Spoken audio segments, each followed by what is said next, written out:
Abuse of process is when you use the processes of the courts, either civil or criminal, for something other than its intended purpose.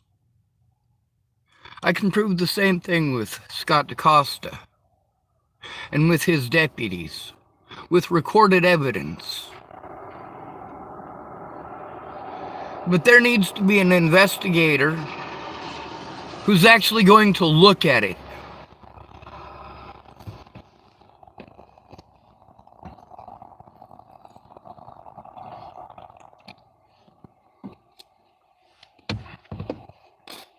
I don't trust anybody, but I'll work with you till you fucking lie to me. I'm also not retarded. See, that's how the courts and the police are able to prevent me from turning in a report when I'm alone. I'm alone. All they got to do is fucking throw it away.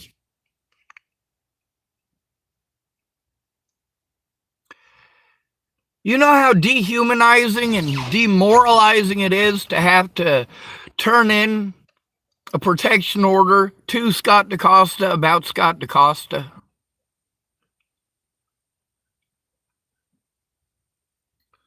Now, why did I do that? I did that because Joan Hanson told me I needed to turn it into him. Later on, she changed her story and she told me there's a legal process on the internet to do it.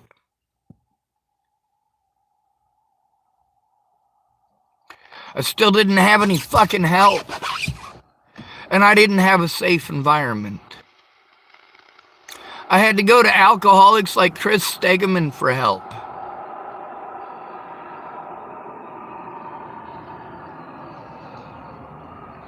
I had to go to alcoholics like Sandy Fromm for help.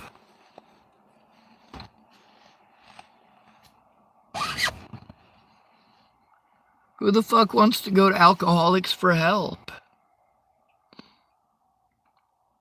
There's a couple of homeless folks, looks like, out there in the rain.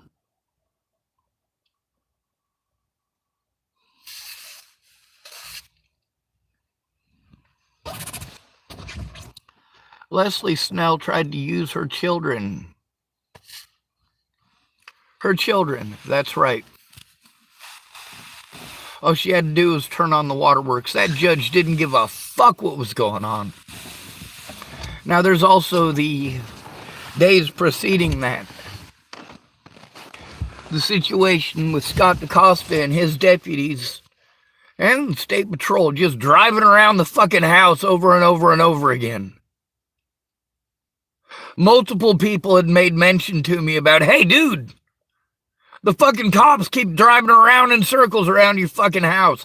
I know. That's because I'm trying to turn them in for the crimes that they committed to have me put in prison.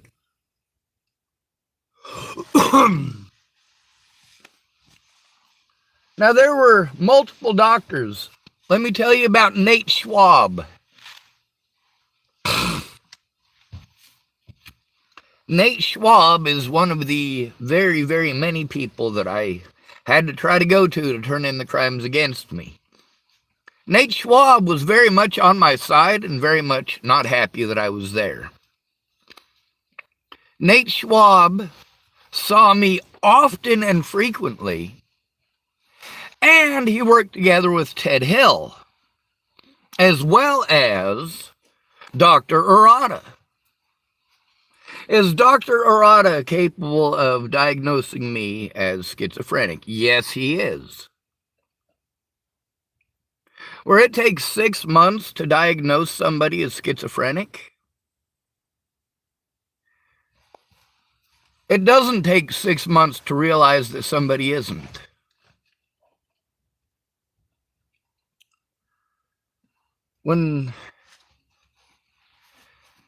Whenever I almost had the opportunity to be able to have phone calls or to send out the mail to who it needed to go to, there was always some reason why they couldn't or wouldn't. When it came to allowing me to call my public pretender, it took almost 40 days for the prison to allow me to call him. They obstructed justice in every way possible, and it is all because of Scott DaCosta trying to prevent me from turning him and his deputies in. Nebraska State Patrol knew that it was a felony to send me to him.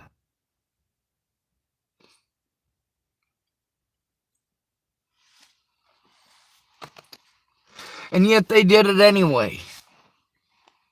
Why did they do it anyway? Because they thought they would get away with it. See, on their end, all they see is the slander that was allowed. When you're predators or police officers, they're allowed to do a lot of things to prevent you from turning in evidence, and they have access to real lawyers. They're taught how to physically fucking torture you and then pretend like you're resisting. I wasn't resisting. I was assaulted. There is a difference.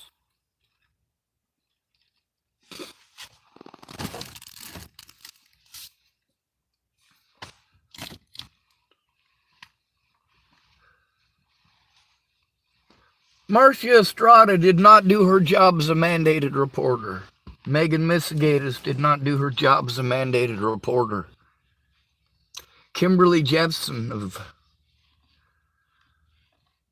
well, I suppose she's probably around sergeant still. She's a nurse, by the way. She's a mandated reporter.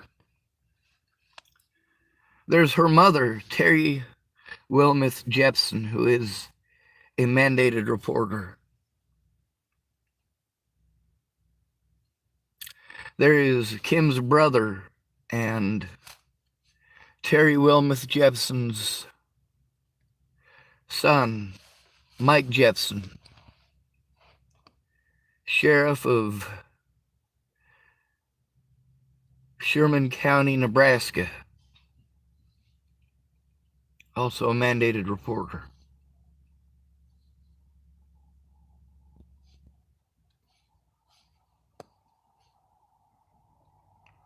It's not that I didn't try.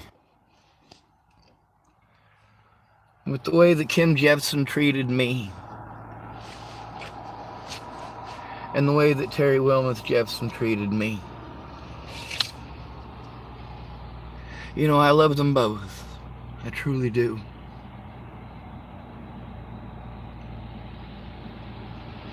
I hope there's never a situation where their lives need saved. But if they do, God damn it, I'll do it. See, that's the thing that you guys don't understand, is that when I love, I truly love.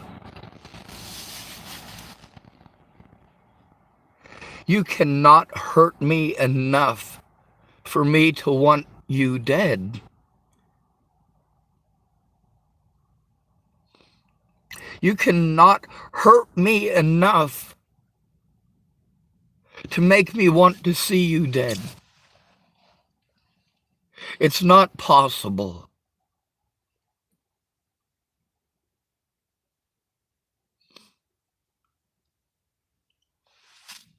You know, when I started doing things that were not in my nature, did y'all ever stop to take a look at why? Why was I reaching out to you? Why was I asking you for help? Oh yes, you never had time. I made time for you. I understand. I can't expect people to love me the way that I love them,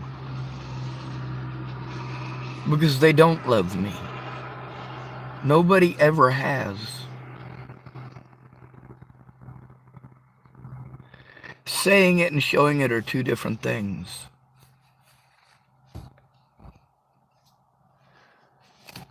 When you say that you'll rescue Jamie anytime she says she needs a hero,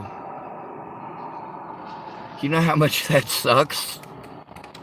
to actually mean that.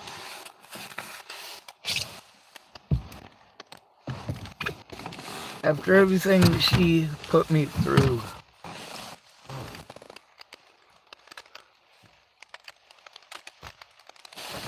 all that hell,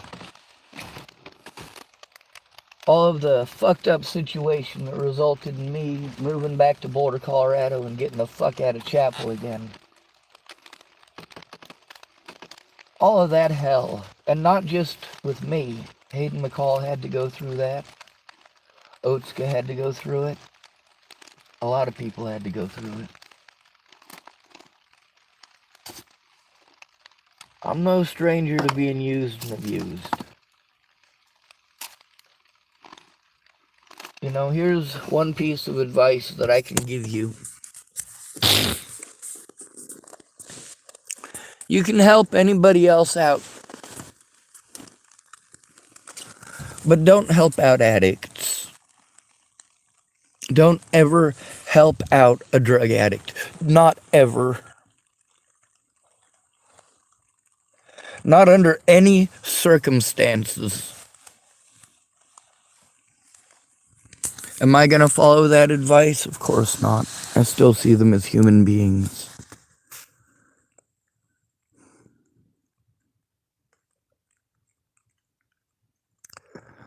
I still see Alicia Bollinger as a human being, despite the monstrous things that she and her friends and family have done.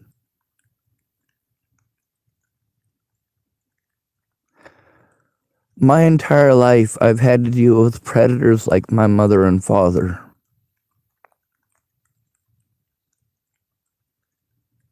Yes, predators is the right word.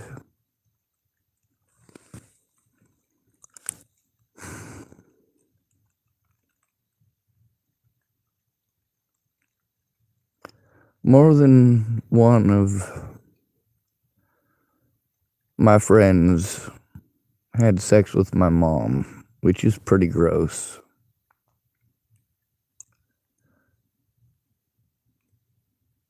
I guess they weren't really friends.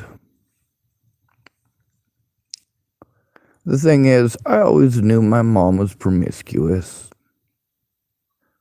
Her husband wanted a loyal wife, but he's got to accept the fact that she's a party wife.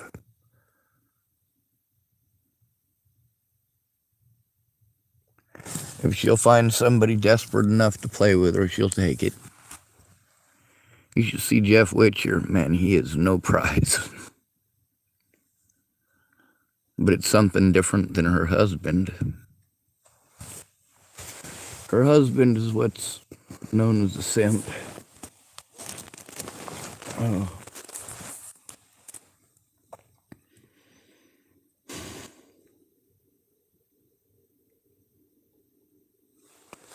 Despite everything that Natalie and her friends and family put me through before she was killed,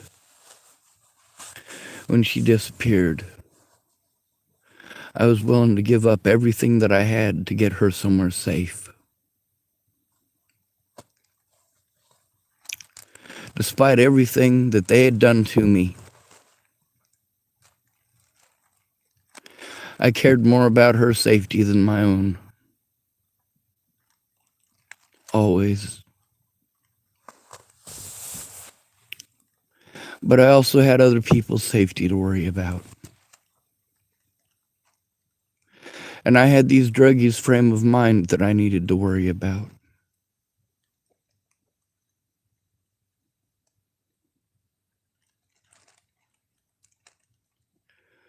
I needed help learning how to do any of this electronic shit that was even necessary to turn this shit in. And even more important than that, I needed another human being to turn it in with me.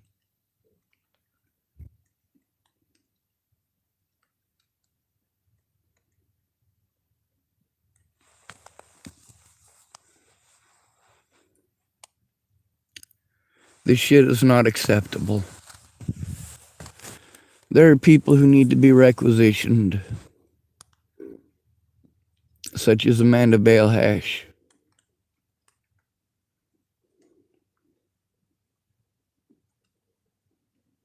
She doesn't get to escape what she did by becoming a judge in the same county that Natalie was murdered in. I shouldn't say murdered. Joseph Michael Lopez gave her the best gift he could have possibly given her. I just wish he would have given that gift to me.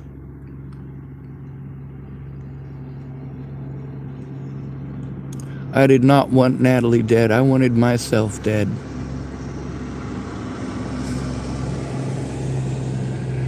I had to do desperate things because my so-called friends did everything that they could to take advantage of me. Candace Bondurant knew that she didn't follow proper procedure, and neither did the hospital by never giving me the paperwork there in Haxton.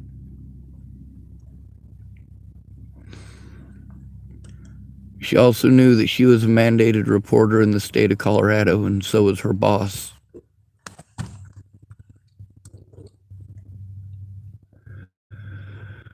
When Officer Michael Beard harassed Candace Bondurant and her children on their way to school, and then harassed Candace Bondurant again at work,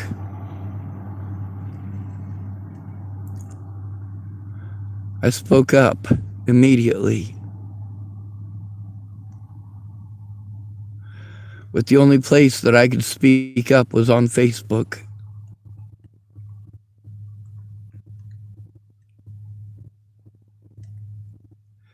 Candace Bondurant pretended, but you know what? In the end, she helped all of my predators to get away. She helped these people to get away.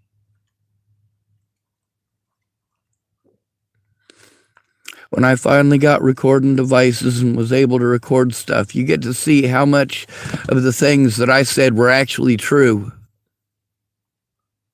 You get to see how hard I fought to get heard.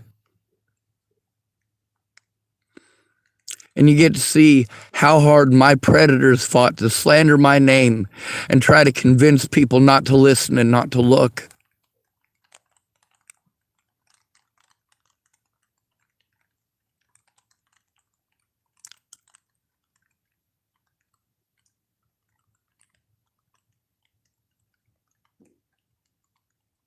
I only know one good person, and that person is me.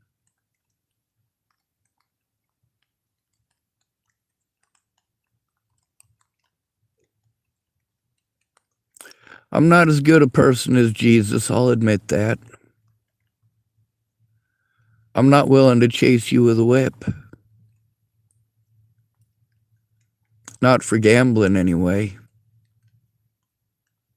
Not for prostitution.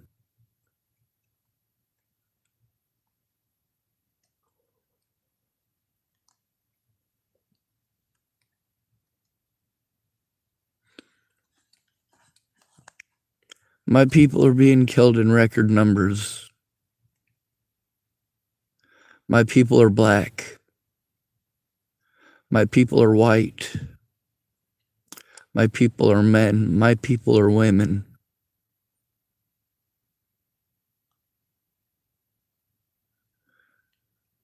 My people are homeless people on the streets because that's how you see me. That's how you view me. And that's all I'll ever be to you.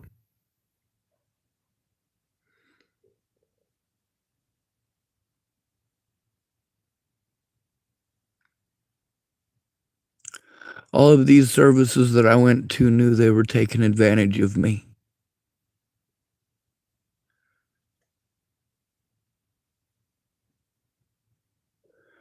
They also knew exactly what lives to get away with it.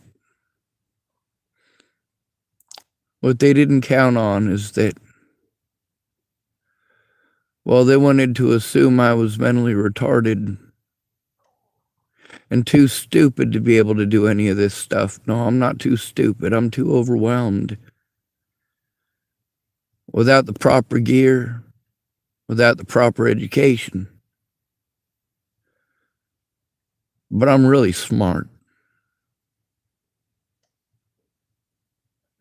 That's how I busted so many people lying to me. So many people bullshitting me, and you get to see after people get busted lying, they always love playing victim, don't they? Isn't it convenient that after these people get busted gaslighting, they go to the very same predators they were claiming they were going to help me turn in? Isn't that cute?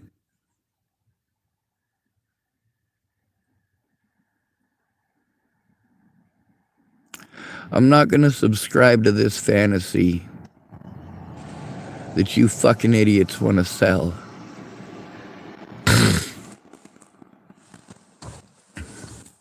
Every one of my predators got to play victim. You get to see how Ashley Olsen, that's Polly Olsen's daughter, her ex-husband is one of them predators that wanted to come out of the woodwork. That's Jason Jeffson, little Jason Jeffson. He tried to kill his pregnant wife.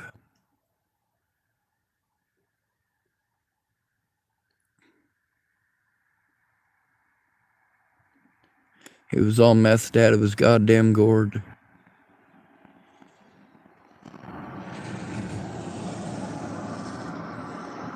Let me tell you about Kim Jeffson in high school. This is the girl everybody had a crush on. I had a crush on Alyssa Derry because I thought she was super nice and she had good confirmation, and I was told, well, a lot of things that ended up just being complete bullshit.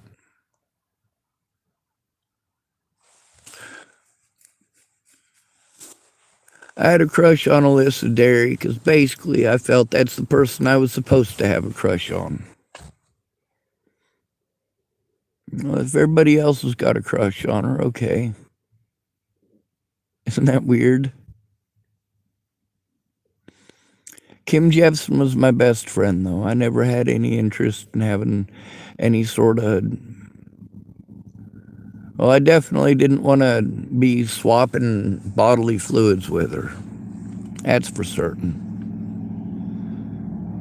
Me and Kim Jeffson, when we had our issue, it was because she was yanked out of her car by Michael McBee.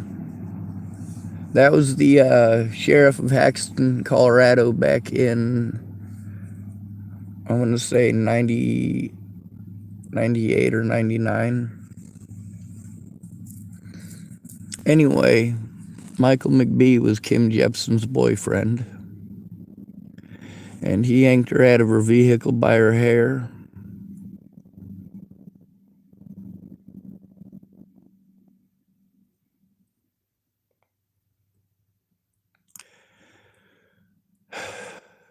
You don't do that to my friends. But Kim Jeffson did what most of you do. You go back to the abuser.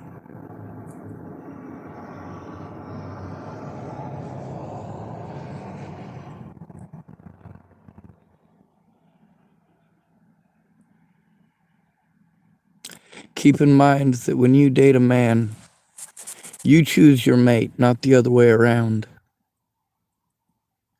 You still hold on to these societal bias that a man is supposed to ask a woman out. Well, guess what? That means that it's your fault when you end up with an asshole. It's not our fault that you dupe yourself. It's not our fault that you go back. We, your friends, do you stop to consider how it feels to us to see you be harmed over and over like that?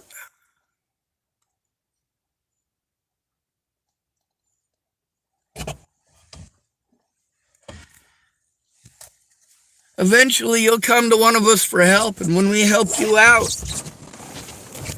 and you go back to that son of a bitch, we're the ones that get treated like shit. No, I wasn't happy with Kimberly Jeffson going back with Michael McBee.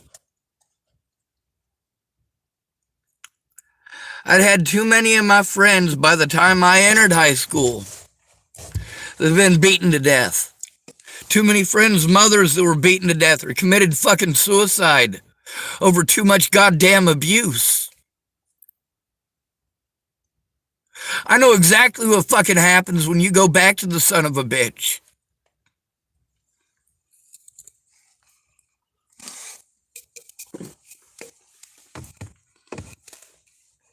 Now, on the other hand, Zach Metcalf thought he was in love with Kim Jefferson.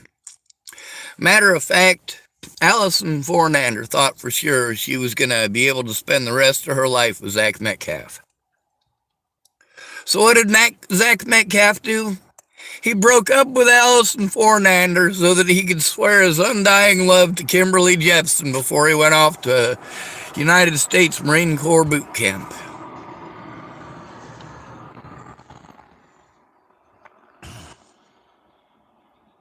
He had also assaulted me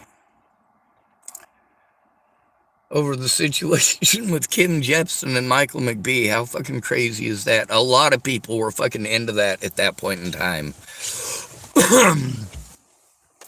Kim Jepson getting harmed by Michael McBee was the talk of the school.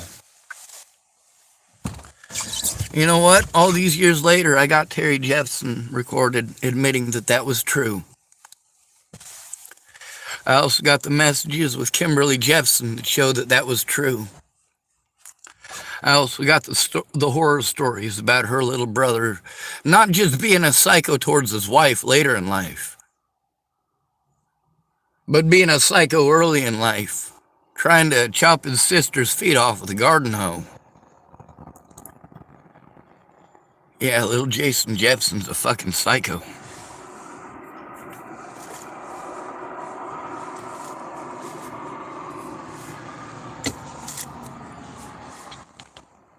When Sammy and Shelley Gatewood had a dog that needed to be put down,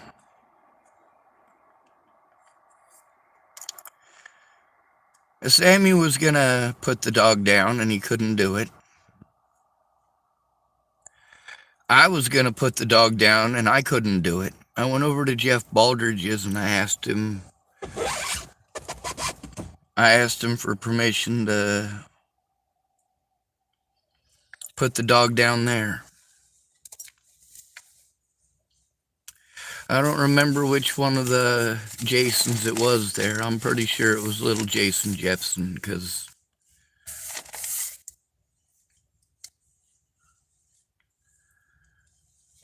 well, the first whack didn't kill the dog. Neither did the second one.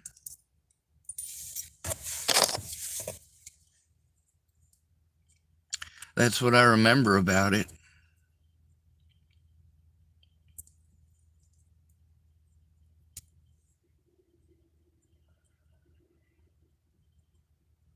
You know, I don't remember which one of them fucking psychos did it. At the time, I thought I was doing a good thing. But the only image that I have to this day is that dog with his eyeball popped out of the side of his head and trying to yip because that first glance went in wrong.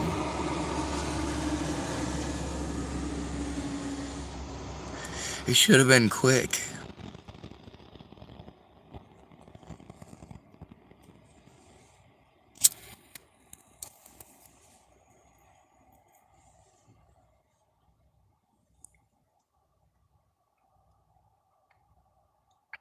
If it had been a clean kill, I probably wouldn't have felt as bad about it. But you know what? The fact is that was a life, and I just don't have it in me to do that.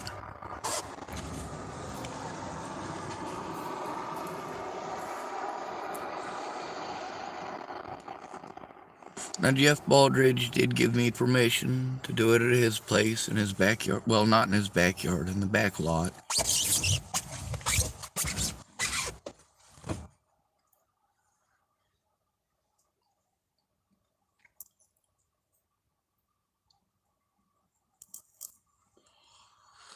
I do remember that the person who did it volunteered to.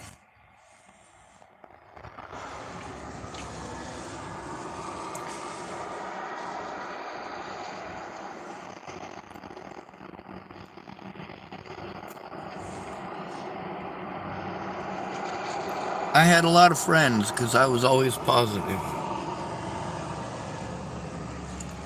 But when I wasn't positive, that's when people harped on me and hashed on me and took all their shit out on me. All those things that people shove down their throat when they're negative. But I didn't. I didn't. The reason most of these people were friends with me is because I listened to them. Of everyone they knew, I listened to them. Oftentimes not because I wanted to. If I was in Starbucks and I was doing something, no, I didn't want to hear your 4-hour fucking stories. But I did listen and I paid attention.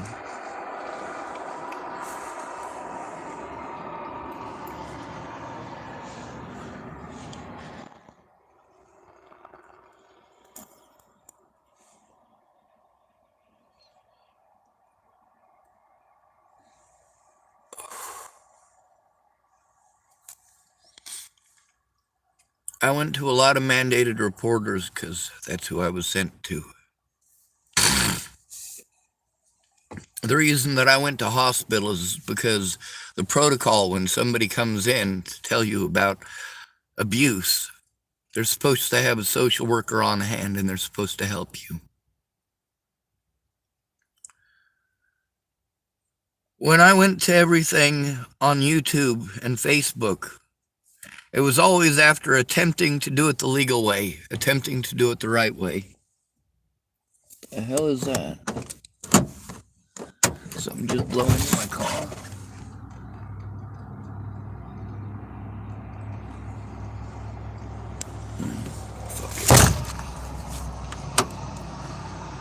Gotta start my car up anyway and try to make sure that I don't burn out all the battery on my phone.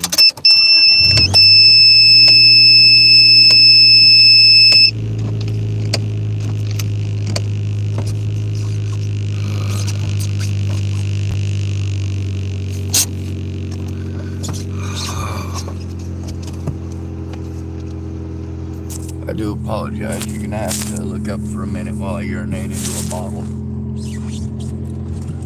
Please don't feel insulted. I'm not trying to expose myself. The fact is, this time of the morning, there are no fucking public goddamn restrooms to go use.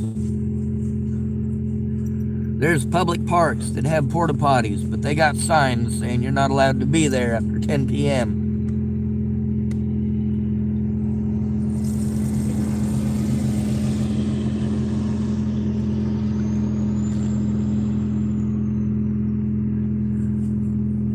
You can tell a lot about a country based on how they treat the most vulnerable in their society. Well, how do the police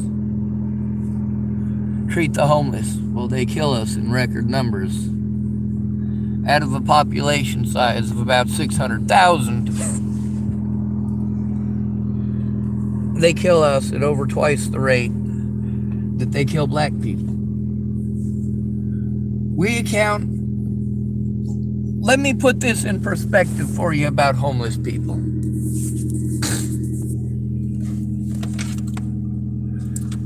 We account for 1/560th, approximately, I think is what we figured out earlier. 1/560th of the population.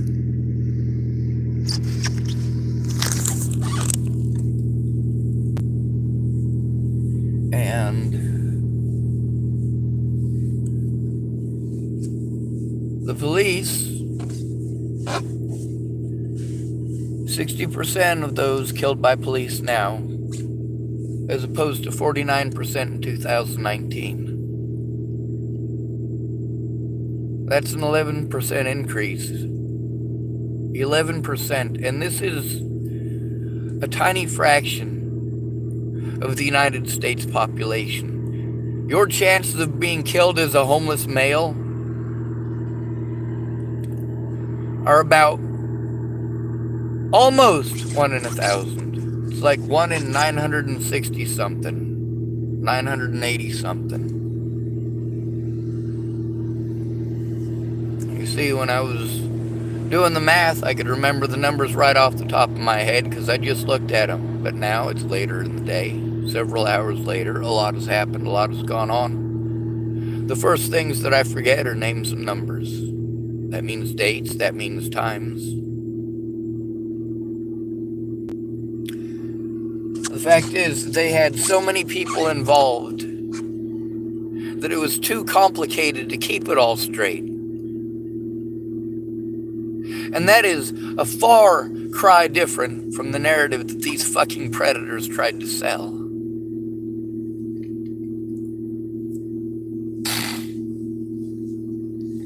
Do I want Leslie Snell dead? No, I want her to live forever.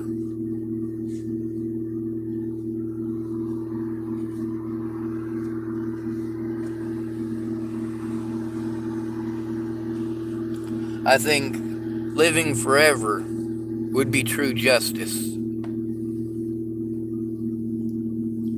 If she had to live long enough to see all of her family members die of old age and be stuck here still, except not young and blonde and blue-eyed and pretty anymore, but a haggard, crooked, gray-headed old woman.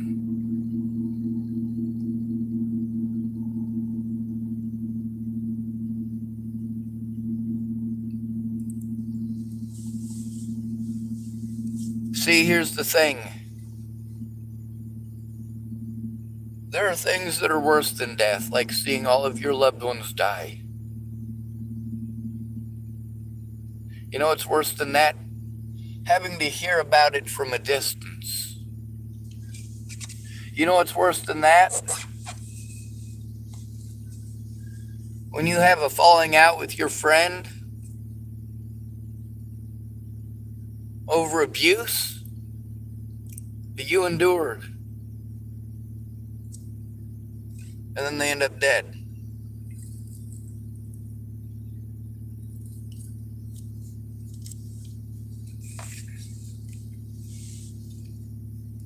Of course, it's a lot of people that ended up dead, isn't it?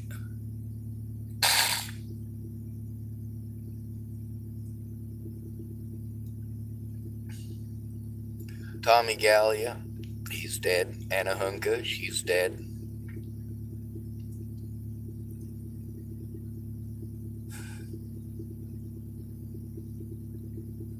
God, this is fucked up shit. Natalie Bollinger is dead. Christine Buheit's dead. Stephen McMillian is dead. Stephen Green is dead. A lot of fucking dead people. Benjamin Harvey's dead.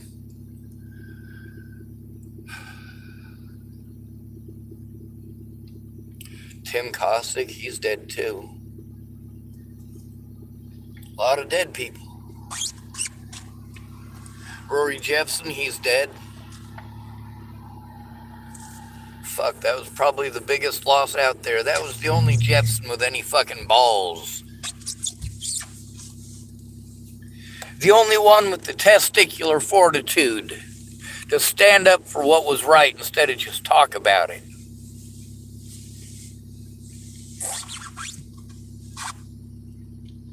I used to believe Gary Jeffson's rhetoric. I used to.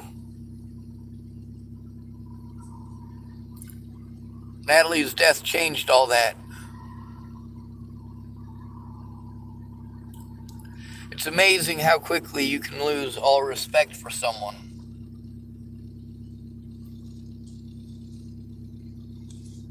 It's not possible for me to ever stop loving Gary Jeffson.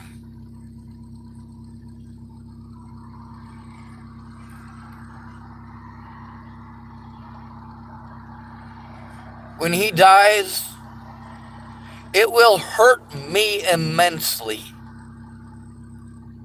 because I love him. When his son Rory died, it hurt me immensely because I loved him.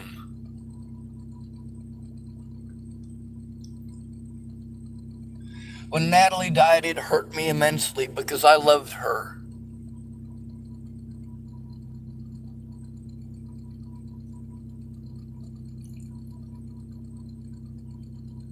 When she went missing,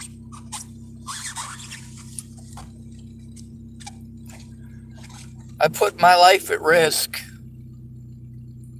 my future at risk, and my freedom at risk to help her to get safe.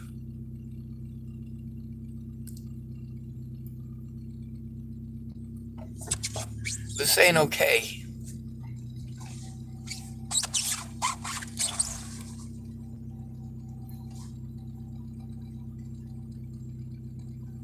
The police did everything that they could to ignore due process, to ignore the victim,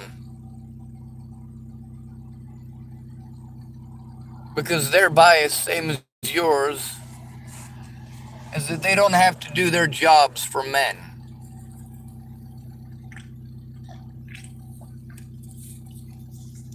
Women are made of sugar and spice and everything nice, so they're for helping. Who knows what the fuck men are made of? They're for shooting, according to the police. 96% of those killed by police last year, 96% were men. Over 50% of the men killed were homeless.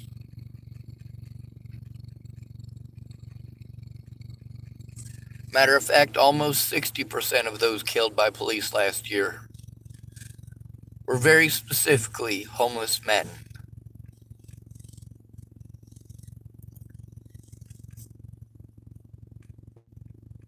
Well, all right. The homeless constitute 60% of those killed by police overall. I don't know that 4% that would have been women counts a whole hell of a lot, but the fact that, well, it's homeless women probably means that the majority of women killed by police every year are homeless. But you never know, it might be some meth junkie who tried robbing a bank with her boyfriend, or tried sneaking out of a fucking pharmacy after getting all junked out inside of the pharmacy. You never know. This is why it's important to have civilian oversight. That's why friends and family are important. Without friends or family who actually care about the victim enough to turn it in when it happens, that at-risk adult literally has to fear for their life from law enforcement. They have to fear lifelong repercussions from law enforcement. What happens when you are bullied to the point that you want your life to end because of how police have treated you when you try to turn in your predators?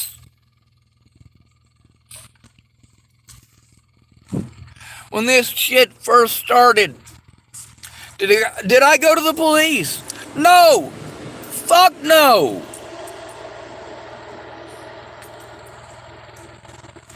I knew that the first thing to do was try to hash it out like fucking adults.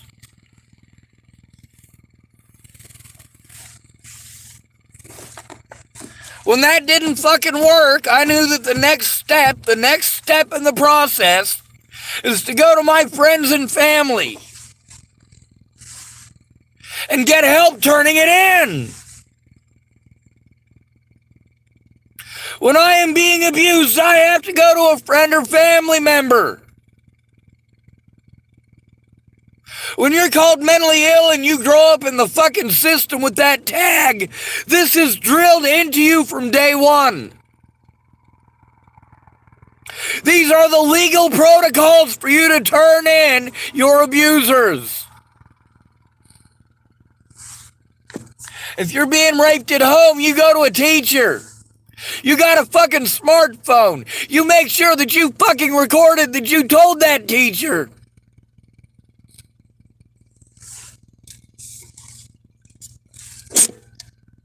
That teacher, of course, might not want to help turn it in. If that teacher is a drug dealer or a pedophile, they might be afraid that if they help you turn it in, somebody will come in digging on their stuff and realize what they're up to. You never know when the mandated reporters that you're going to are up to something fucked up. How many police officers and judges have been arrested in the United States in the last 2 years in connection with human trafficking? Over 80. 80 fucking judges in this country have been arrested. 80 judges. 80 of them. 80. Not 8. Not 18. 80. 80.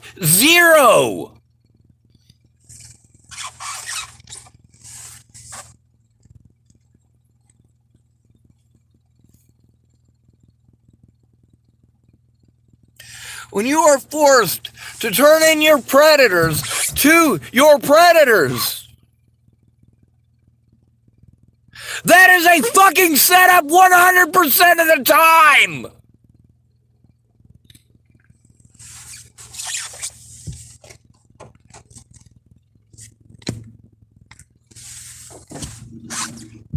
The problem at the very beginning is that everybody was telling me it's not their job. Before Natalie killed, everybody was telling me it's not their job. Hey, I jumped through all the hoops that you told me to jump through. I got disability. I'm at the front range. I'm having to stay at a fucking drug dealer's house to follow the instructions that I was given from people like Nicole Peralta. That's right. All of these professionals want to ship me to somewhere else. All these other places are supposed to do it. But then they still want me to go back to them. Why? Because they get fucking tax dollars. All of these different agencies get tax money. But disability isn't going to pay multiple places. So these people have to fight over that money. If I move jurisdictions and Marcia Estrada from Region 1, well, here's the thing. She wasn't with Region 1. They did the same thing that they did at Clearview. Region 1 with Jen Beebe committed a fucking shit ton of felonies. A shit ton of felonies. So they had another agency come in. So now it wasn't Region 1 anymore. It was, hold on a second. Let me make sure I get it right. The Cirrus House. So I got to go to the Cirrus House. It's in the same fucking exact offices. The same exact ones as Region 1 was in. And then they're telling me that they can't work together with Region 2. I had to flee Dual County because these mandated reporters didn't do their jobs. Just wanted to play fucking head games. I had to flee Dual County because they just wanted to fucking pussyfoot around. God damn.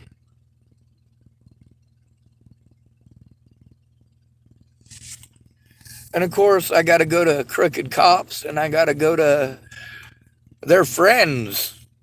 How fucked up is it that I got to go to the police's friends to turn in the police? You guys ignore the fact that Dual County is a small fucking town.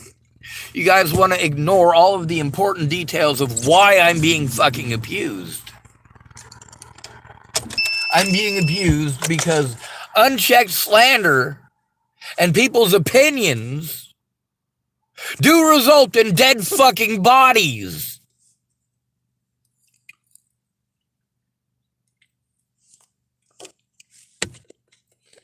If her fucking junkie family and her junkie exes had just left me the fuck alone.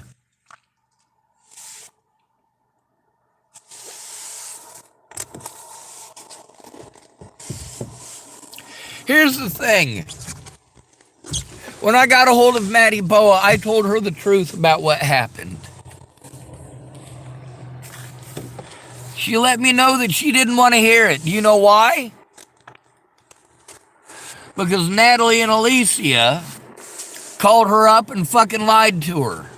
Why did Maddie Boa go around spreading lies? Because she was fucking lied to.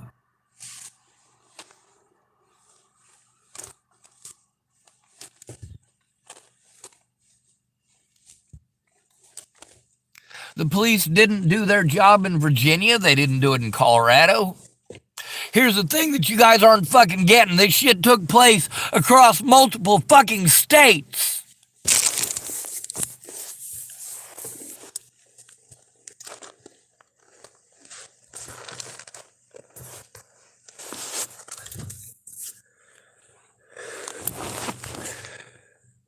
My friends who wanted to throw it in my face after they literally allowed me to be treated like I was schizophrenic and fucking delusional for saying all the things that they did.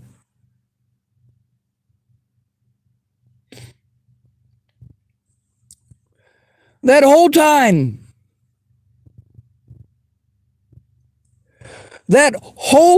that they could have spoken up, that they didn't, that they allowed me to be repeatedly harmed over slander that they knew was fucking slander. They never once tried to turn that in with me. Not one person ever did that. Not Laura Nelson, not Molly Smith. Nobody did that.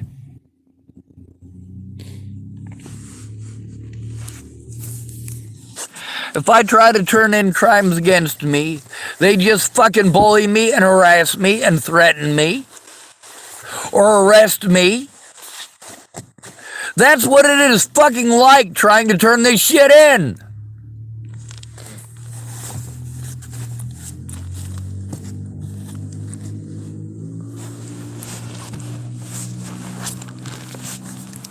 Now, between you making a phone call with me, for my safety and for yours, we can turn it in together. That reduces both of our chances of being bullied. We can record it together.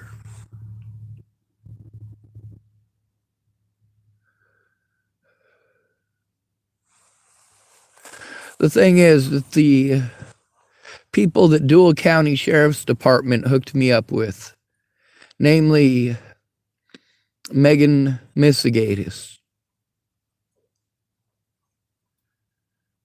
Well, the fact is that they were in contact with one another while pretending that they weren't. Megan Misigatis was not keeping her word. She kept on changing her story about situations that happened. I let her know that I needed her to be a witness to particular situations. And although she was a witness to those situations and verified what it is that Scott DaCosta said, later on when she was angry, she wanted to change her story. Typical. I don't care about your fucking privacy. I don't. You don't have the right to it. I am a disabled and at-risk adult. You do not have the right to privacy in anything that you do with me. You do not have the right to approach me, to touch me. You do not have that right.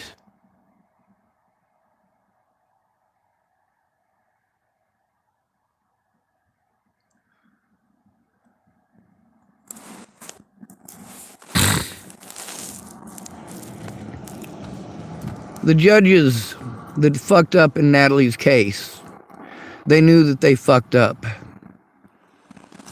And those judges later on did everything that they could to assist the Bollinger family and the police in getting away with their felonies. They did this in multiple locations and multiple jurisdictions because, like I said, when I tried to turn in my predators, law enforcement were some of them predators. Those of you who are being abused by law enforcement, those of you who complain to me about being abused by law enforcement, you all deserve it. You deserve to be abused by law enforcement. Now, is that a threat? Of course not. I'm not law enforcement. I'm not interested in fucking harming anybody or assaulting anybody or any of that fucking crazy shit. I'm interested in being able to turn in my fucking predators without being fucking assaulted or fucking arrested or blown off. And of course, when you blow me off and you allow my predators to go free instead of helping me turn them in, what happens? They get to do it again, you pieces of shit. Go fuck yourselves, you goddamn cowards.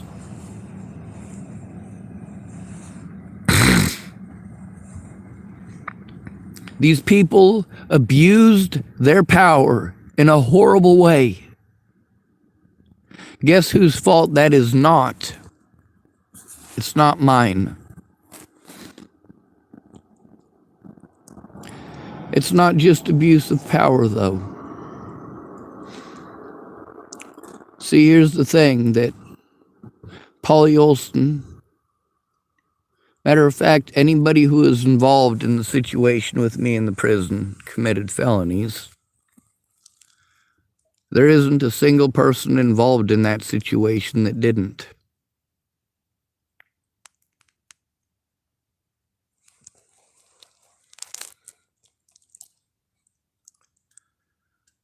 Now, I've got a lot of the names of the people in the prisons and the witnesses. The problem is that I've been fucked around with over and over and over again over who it's supposed to fucking be turned into. There's also the additional situation of Investigator Woods and, of course, Sergeant Jones and their situation while I was locked up and after I was released. They did everything that they could to assist Scott DaCosta and his deputies in getting away with the crimes that they committed. And then I'm being forced to go to these assholes to try to turn this shit in? No, they need to be investigated.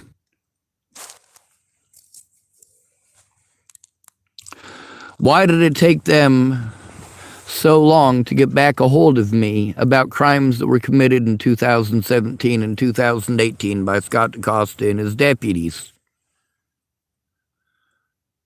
Why did they procrastinate until the statute of limitations? Of course, that depends on what. What's more important than the statute of limitations in this situation? Because I am an at-risk adult. I am a disabled adult in an at-risk situation.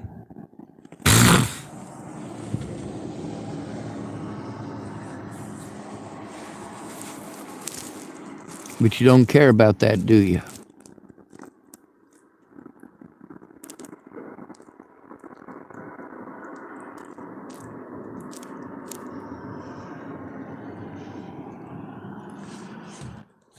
The thing is, we have allowed the police too much power. We have allowed judges too much power. You guys in houses, your whiny-ass complaints don't mean shit to us out here on the streets. You want to complain that you lost $96,000, but you're still living in your fucking house, aren't you? You want to tell us homeless people that we're lucky that we don't owe $96,000 or $84,000. We're lucky that we don't owe all that money on credit cards. No, we're fucking not. We're out on the fucking streets, you idiot. Yeah, even with all your debt, You're fucking pampered. You have the ability to accumulate that debt in such a fashion. And by the way, that harms all of us.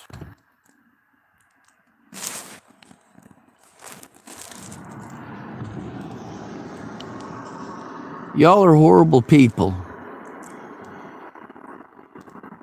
But not as horrible as predators like Leslie Snell. Predators like Scott DaCosta. Predators like Nebraska State Trooper Troop E. Woods.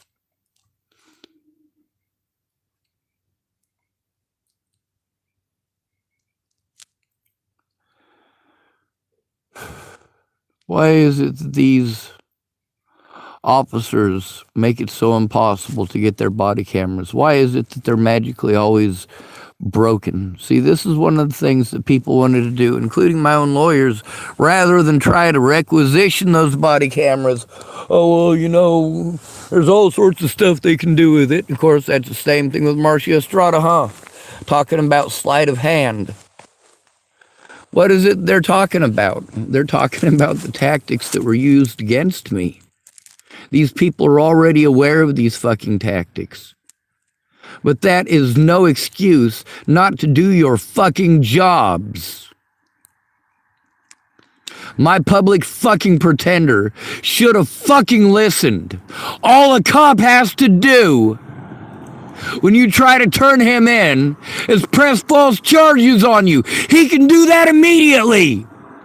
As soon as he finds out you're trying to turn him in, he can come over, beat on your door, and fucking beat you down, god damn it. God bless America, right? Oh, hell no. Russia's got some really big nukes. We can pray they still got them, and we can pray that we go out quickly instead of long and slow and drawn out. Leslie Snell absolutely 100% deserves to die. 100%. That is according to Jesus himself. Read the book. When he goes through the list of people who are going to die, who deserves to die. And he goes through all these things, right? He's not in a church preaching. He's not at a synagogue. He's on a fucking hill. And he's talking about all the people that are going to die. And he goes through all of this big old long list of all this stuff that's supposed to be sins. And you know, Paulie Olson committed those sins. Leslie Snell committed those sins. Scott DaCosta committed those sins. They absolutely deserve to die. We all do. Every one of us, according to, well, these people wanted to push religion, didn't they? They wanted to push the Jesus. When I went to them as mandated reporters, as supposed professionals, they did not act professionally. They helped their friends get away with committing felonies, and in doing so committed felonies themselves.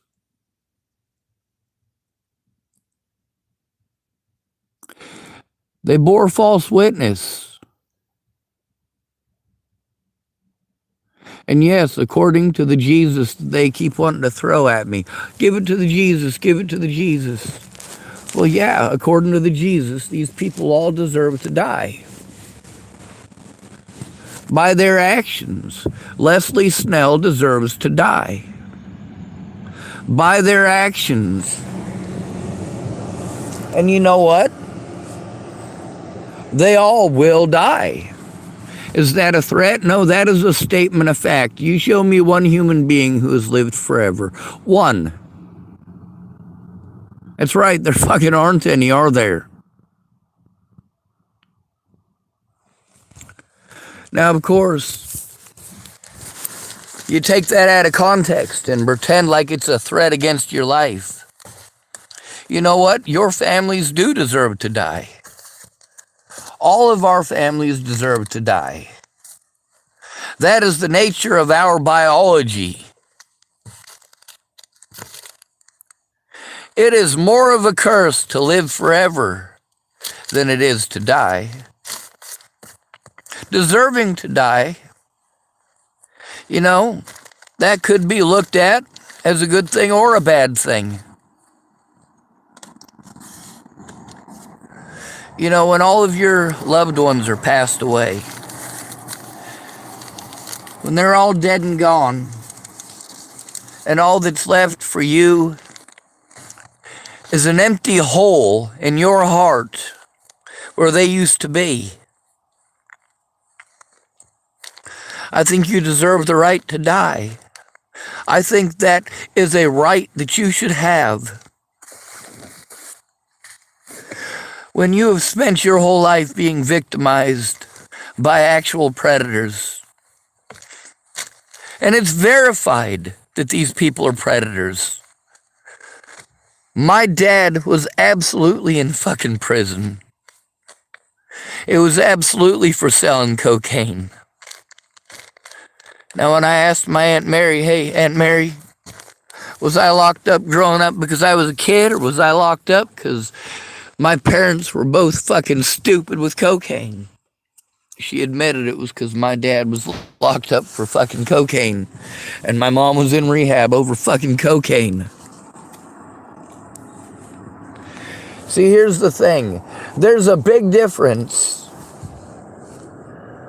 between presenting evidence and going out of your way to illegally, improperly, and immorally prevent the actual victim from going to court, prevent them from facing their accusers, prevent them from turning in their fucking predators, prevent them from showing evidence, denying them access to the evidence, stealing their evidence and destroying fucking evidence.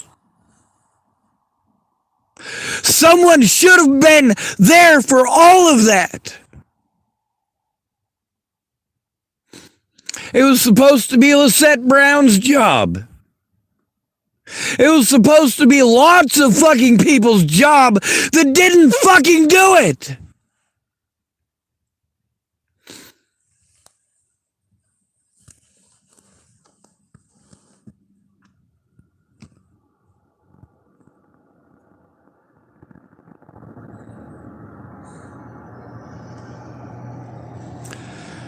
There's a young woman named Nicole Knudsen. She's recorded on my YouTube channel. She's actually related to some of my predators, believe it or not. She's also somebody that I went to repeatedly when abuse was happening. You can help to turn it in from anywhere. You just have to care enough to do so. All these people who said that they couldn't, they were in a different state, really? Because my predators were able to do it from across jurisdictional lines with no fucking problems whatsoever.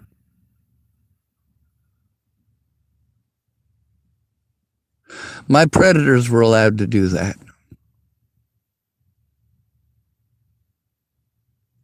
They were allowed to omit evidence. They were able to make it their word versus mine by destroying evidence. And they only got away with it because literally not one friend or family member went in with me to help turn it in.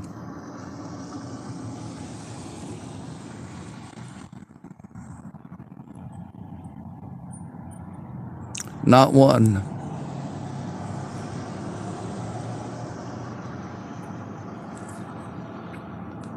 Not even Molly Smith. She was gonna.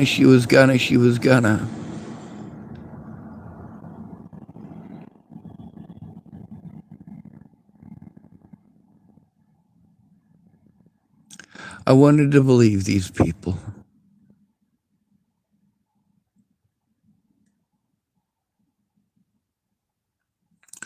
Now I'm going to state for the record that all of us deserve to die. All of us, according to the Bible. Every single one of us. When I say that Leslie Snell deserves to die, and Polly Olson deserves to die, and I deserve to die, we absolutely do. Now, with Leslie Snell being allowed to lie in court, and I'm not even allowed to show evidence, I'm not even allowed to show up in court, they're allowed to threaten, harass, and intimidate myself and others so that we can't even go to court.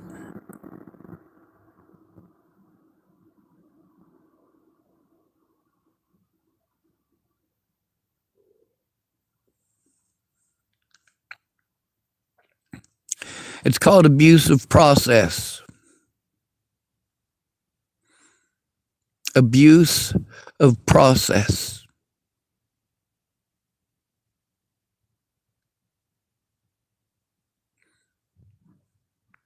A lot of these people were willing to come forward in the beginning. But with the police giving me a runaround and all these idiots forcing me to call these places by myself, when I call them by myself, they all tell me it's not their job. We never fucking get anywhere. These people needed to try to do it with me instead of waiting on me to be told who I needed to turn it into when everybody was fucking lying to me about who it needs to be turned into.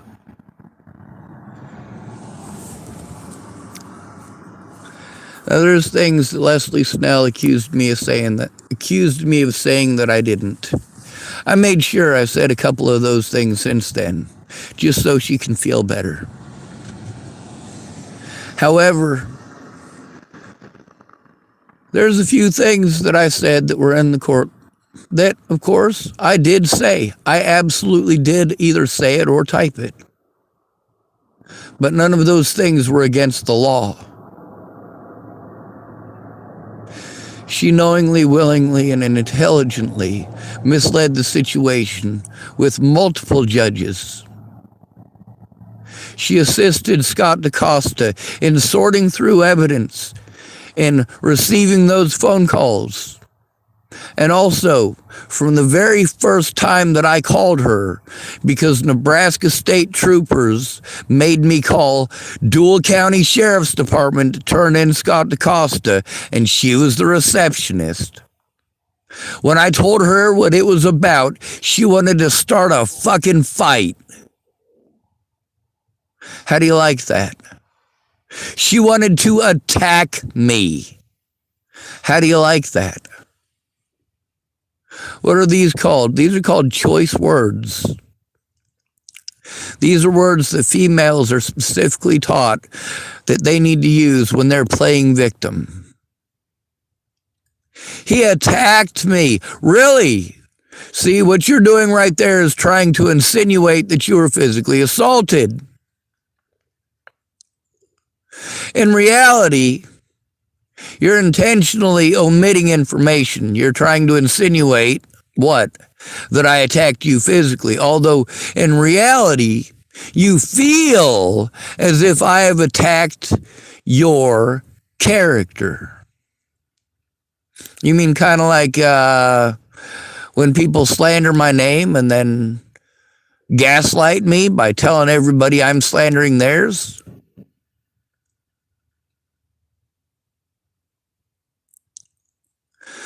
Now, this judge knew that he was taking it out of context.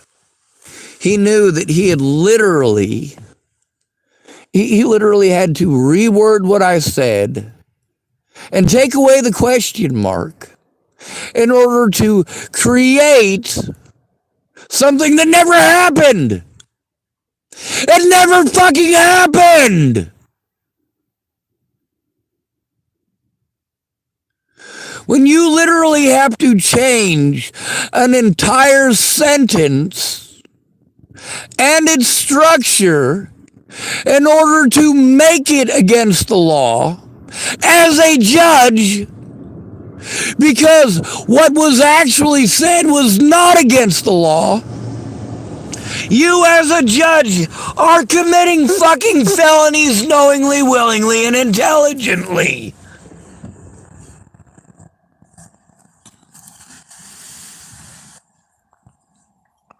I tried to turn this shit in to everyone that I was told to turn it into.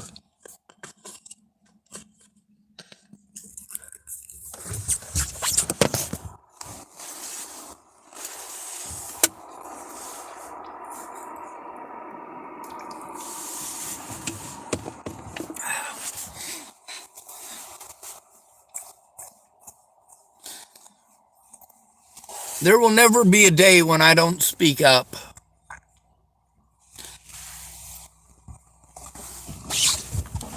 When predators do fucked up shit to me, well, there isn't a chance in hell that I'm not going to speak up about it. And those of you who chose to be predatory towards me deserve that treatment yourselves. You don't like it when you get it back, do you, you pieces of shit?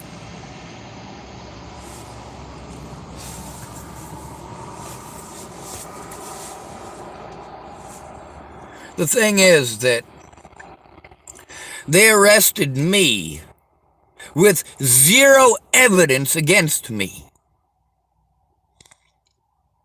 In the situation with Robert Franklin Warnick, there was literally zero evidence against me and lots of evidence against him. And Dual County Sheriff's Department, for literally years, did everything they could to look the other fucking way.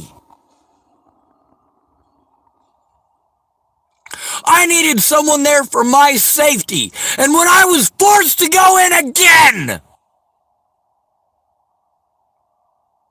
to be abused again, even with it fucking recorded, what did these assholes do? Played fucking head games. Nebraska State Patrol made sure to help Scott DaCosta get away with these goddamn felonies.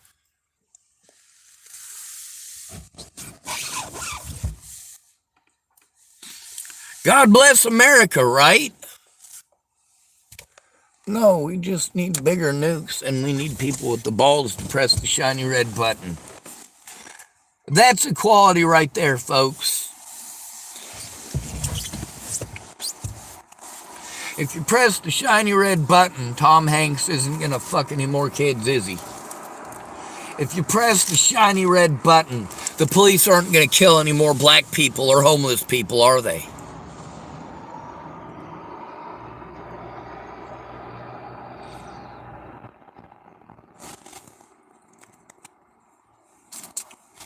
The United States, this great land of equality. Are you fucking kidding me? I have been a fucking slave the entirety of my life. And a homeless slave for the majority of my adult life.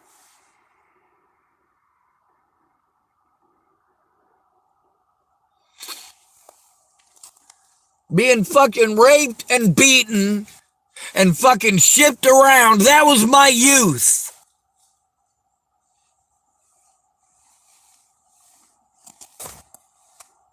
You try to turn in staff members that fucking harmed you,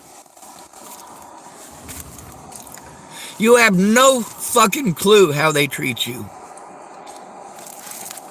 Although I got lucky. One of the places I was in, I tried to tell on one of the staff members who I'd seen doing something to one of the girls there. They tried to pretend like I was crazy. Well, I got to hear at the next institution I was at that they arrested him because he did it to another girl and she turned him in. And then they went and talked to the girl that I'd originally told about. And she told on him too.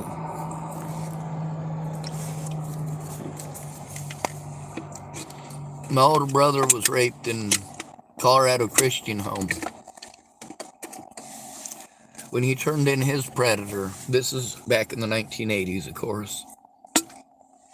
when he turned in the guy who sexually molested him, they actually did something about the guy who sexually molested him. That was at Colorado Christian Home. Predators specifically seek out positions like that. Positions in law enforcement, positions in nursing.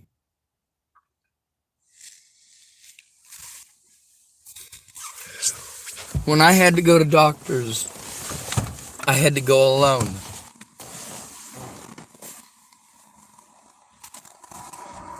Doctors don't listen to homeless people. Just like the rest of you, they've got this bias that we're all junkies. You have any idea how much it fucking sucks to go to a hospital and get treated like you're a junkie just because you're fucking poor?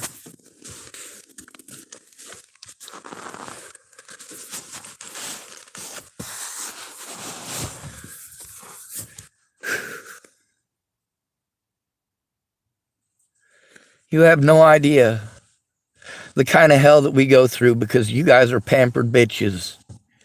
You got good insurance and you go in there with your kids to try to get something done because your kid's sick. Yeah, they'll try to fucking help you.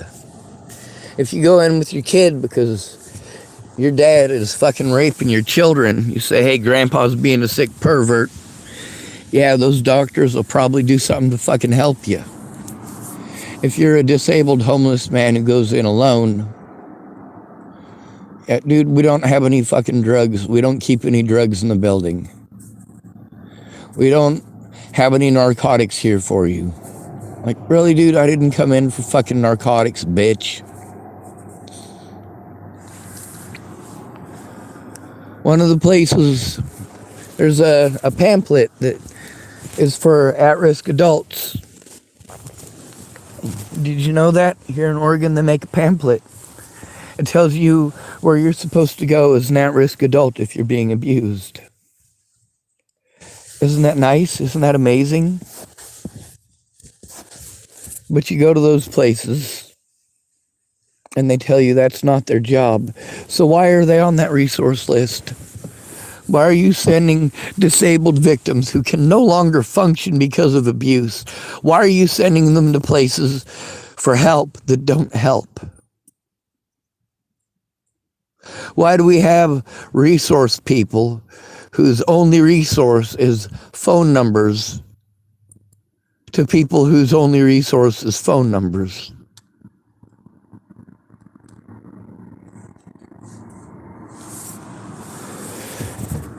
Since the things done to me are obviously illegal when they are done to other people, these officers should have actually done something about it instead of talking over me. That is an intimidation tactic. Leslie Snell did this repeatedly. Here's the thing. The very first time that Leslie Snell fucking treated me horribly over this situation is the very first time I talked to her about it. Because when Nebraska State Patrol made me turn it in to Dual County Sheriff's Department, she was the dispatch, and rather than taking my report, she wanted to make fucking excuses for shit she wasn't there for. She outright lied on the paperwork. The fact is that the paperwork that I got from the criminal courts shows that she lied in the civil court paperwork. The stuff in the civil court paperwork shows that Scott DaCosta and his goons lied in the criminal paperwork. Now, mark my words. I've got a prediction for you. My prediction is this. Whether it's nuclear missiles tomorrow or old age, I can guarantee you that none of you are going to live forever. I guarantee you that none of you deserve to live forever. I assure you wholeheartedly that despite the fact that your religion that you keep wanting to push on me is wholly and entirely flawed, I know more about your religion than you do, or your supposed religion. Because unlike you, I actually read the book. Unlike you, I took the lessons to heart.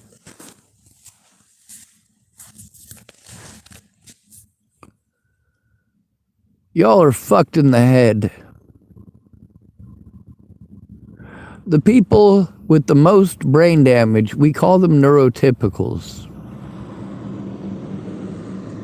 It's those of you who are not neurodivergent.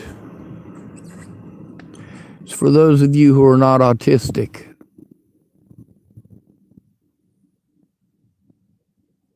That's what we use it to describe those of you who are not autistic. Neurotypicals. Average people. I mean, sure, on the scale of autism and intelligence, yes, absolutely, the average people are actually far below the curve. You know, that autistic kid that can't talk, that you guys make fun of because he's 16 years old and still poops his pants. Did you know he's a mathematical genius? No, that probably didn't occur to you because he can't speak and he poops his pants. Do you stop to understand why?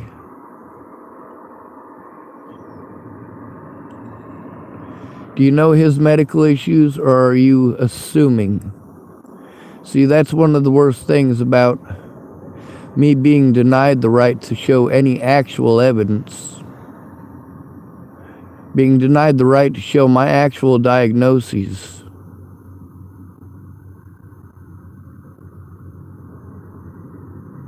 They wanted to keep my actual diagnoses out of every single one of my court dates.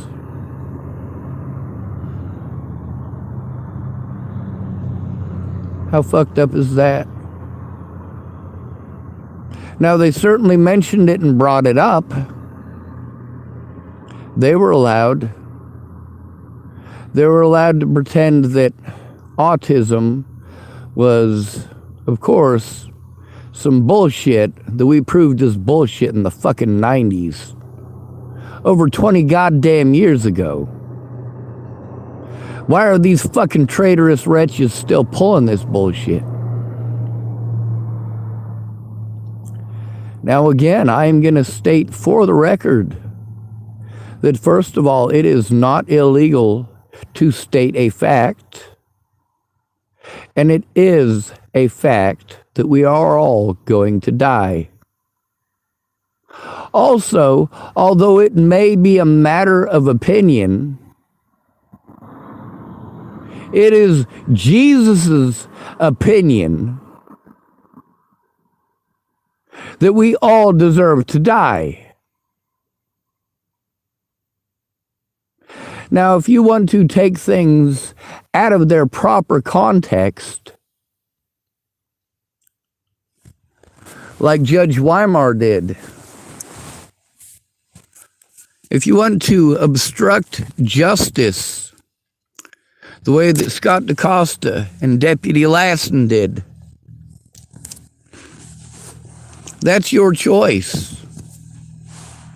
You broke the law, not me.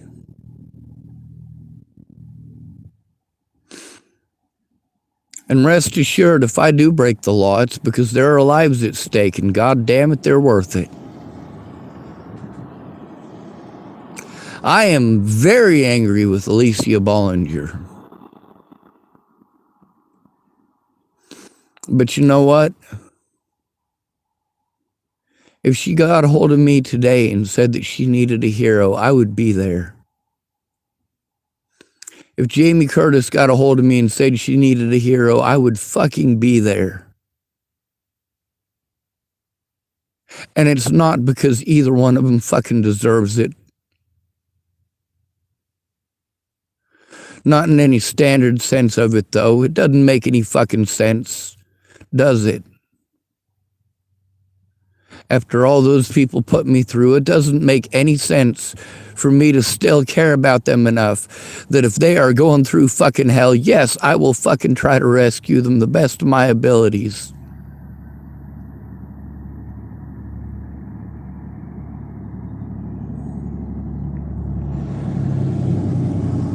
If Alicia Bollinger disappears, you goddamn right I'm going to do everything I can to help find her.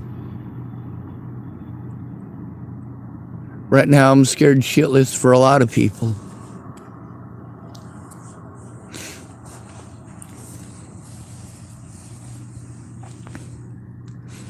Right now I'm afraid of what could be happening to a 16-year-old girl, 15-year-old girl who was trafficked from, I guess, Denver, Colorado, not Boulder, to San Antonio, Texas.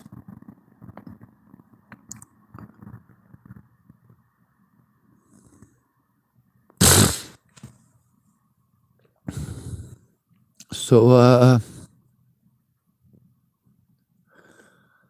I'm worried about her.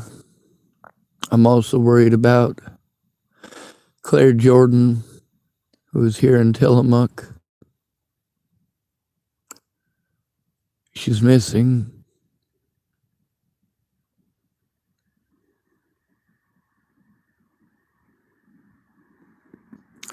A lot of y'all expect me to be a mind reader. I'm not. I read your body language. I don't read your minds, I read your nature. Sometimes it takes a few days for me to learn your quirks. I know how cowardly you are, I still accept you. Most of you, well, most people actually do realize how cowardly you are. They're just taught to be fakes and not say nothing or do nothing. Right? Is that it? Oh, hell no, they exploit the shit out of you with it. All of you exploit each other. That's what human society is. Exploitation.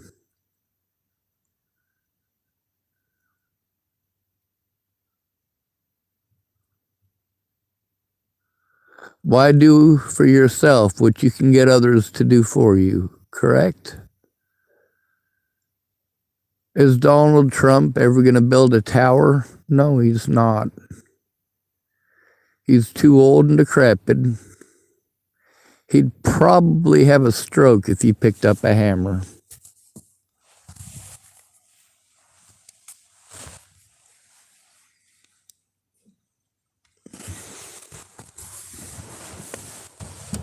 Anyway, it is not illegal to say that people are going to die.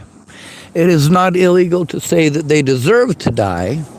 It is not illegal to quote the Bible, especially when people want to use the Bible in the place of law.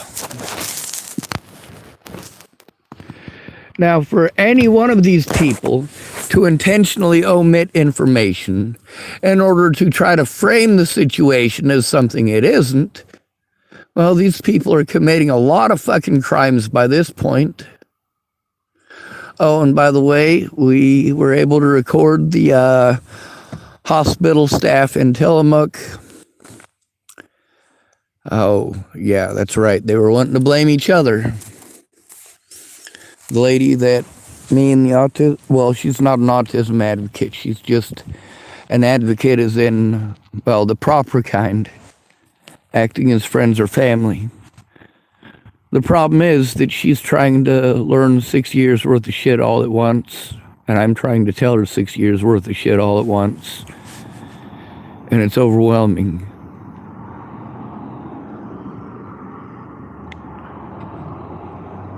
I think it's abusive for people to just look at the evidence at this point. I've seen too many people curled into a ball in the corner or running for the hills with their tail between their legs.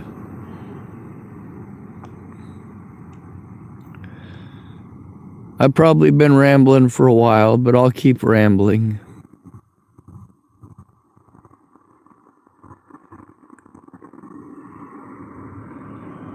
Although I'm not willing to kill people, there was a point that I did actually threaten people after being told over and over and over again, no matter where I went, it's out of their jurisdiction, right? I got to do it over the internet. I don't have the ability to do it over the internet or the skills to do it over the internet, and they know that. There's a reason I went in person to try to show people evidence. There's a reason that I wanted to meet Natalie Bollinger at the fucking police station in Boulder, not at the fucking Starbucks.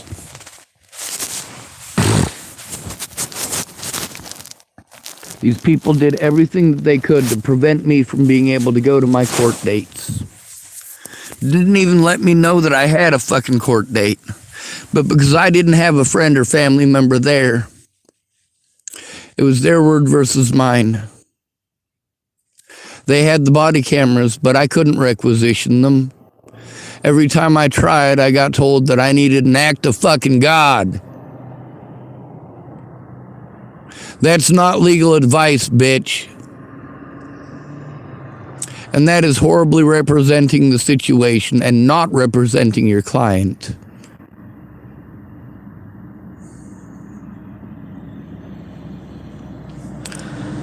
Saying somebody deserves to die, is that against the law? No, it's not. Saying that they're going to die, is that against the law? No, it's not.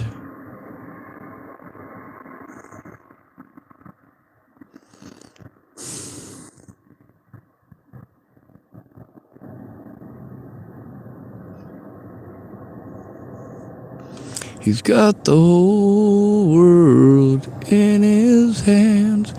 He's got the whole world in his hands. Isn't that one of y'all's religious songs?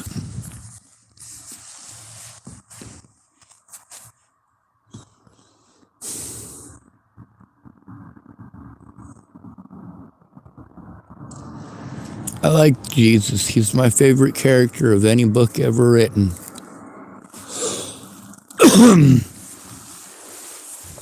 I don't believe he was the Son of God any more than the rest of us. We are all sons of God, according to the Bible. Calling Jesus the one true God, you know what? I don't believe that he could perform a whole shit ton of miracles. I think that was some fanciful writings of some senile old people.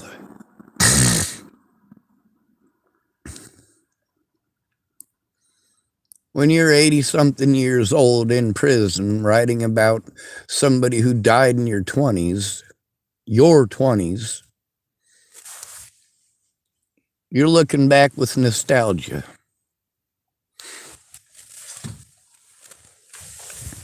Jesus served humankind. Out of all of these Christians, I've yet to find even one of them that wasn't willing to bear false witness to save their own skin.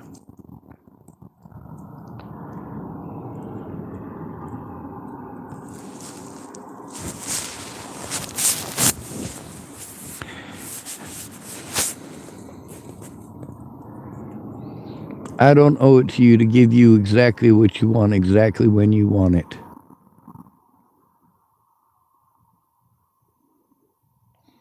I needed a friend or family member to help turn in the abuse I was taking.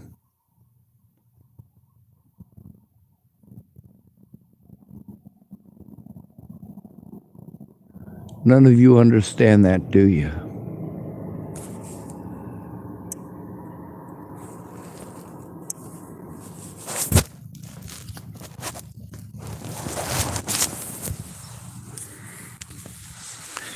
Is it illegal to want to use Leslie Snell's grave as a porta potty? No, it's not. Is it illegal to say it? No, it's not. Do I believe that her grave should be used as a porta potty? Yes. I don't see how it's doing any damage turning her grave into a porta potty when you already know that since she's buried in the casket, it's full of shit anyway. But Leslie Snell isn't dead. Could I have killed her? Well, I had plenty of access to firearms, obviously. I had plenty of access to cutlery. I know how to make my own firearms and cutlery. I had access to everything needed to make explosives. I mean, hell, I could have shot her with Wendell McPhee's .22 if I wanted to. Either one of them. When these people want to pretend like I'm out to get them. Well, I don't have any history of out to get them like that, now do I? But these people all do have histories, don't they? I accuse them of abusing their power because that's absolutely what they did. God bless America, right? A lot of these people who claim that they would help me, they wrote something and expected me to go take it in by myself. Well, that's just going to get me blown off again, asshole. Thank you very much. When they pretend that I must have written it because you didn't go in with me to verify that you fucking exist. Yeah, you're kind of, no, you are a douchebag. Not kind of, you're a straight up fucking douchebag. Now, lucky for you, douchebaggery doesn't come with a death penalty.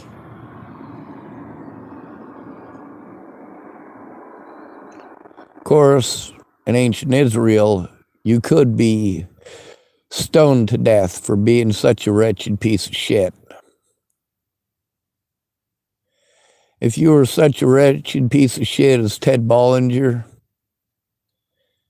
yeah, they'd probably stone you to death. They'd probably stone Natalie. Well, they wouldn't just stone her. They would have stoned her entire family. They would have stoned Ted Bollinger. They would have stoned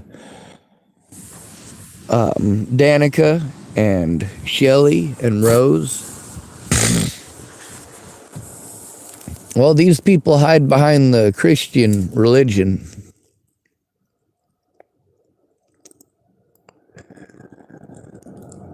In Jesus' day, they would have stoned all these people to death for their take on religion and their God.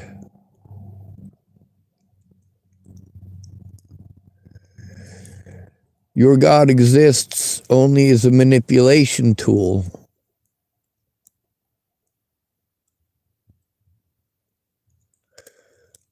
When your imaginary friend you believe should be the basis for law, I want to know who the hell this imaginary friend is and why it is that they're wasting time, money, energy, and oxygen. Although really, figments of your imagination don't really take up physical space, do they? Nope.